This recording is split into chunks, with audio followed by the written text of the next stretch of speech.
రాబోయే పార్లమెంట్ ఎన్నికల్లో తెలంగాణలో 17 సీట్లు గెలిపే లక్ష్యంగా పనిచేస్తామని బీజేపీ తెలంగాణ అధ్యక్షులు కిషన్ రెడ్డి అన్నారు.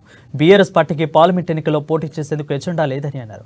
కాంగ్రెస్ అధికారంలో ఉన్న హిమాచల్ ప్రదేశ్, కర్ణాటకలో కూడా బీజేపీకి అత్యధికంగా ఎంపీ సీట్లు రానున్నాయని అన్నారు. అయితే కాంగ్రెస్ పార్టీకి రాష్ట్రంలో వ్యతిరేకత ప్రారంభమైందని విమర్శించారు. ఇక సోనియాకు ఎలా సేవ చేయాలి, సోనియా గాంధీ కుటుంబానికి సూట్ కేసులు ఎలా పంపాలనే ఆలోచన తప్ప కాంగ్రెస్ కు మరొకటి లేదని అన్నారు. కాంగ్రెస్ ప్రభుత్వ రైతు రుణమాఫీ ఎలా చేస్తారో, రైతు బంధు, నిరుద్యోగ భృతి ఏ విధంగా ఇస్తారో చెప్పాలని డిమాండ్ చేశారు.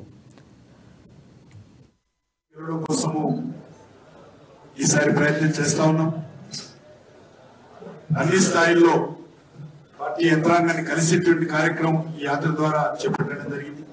ఈరోజు తెలంగాణ రాష్ట్ర రాజకీయాలలో కేసీఆర్ కుటుంబం కానీ బీఆర్ఎస్ పార్టీ కానీ ఇర్రెలవెంట్, ఆవశ్యకత లేదు.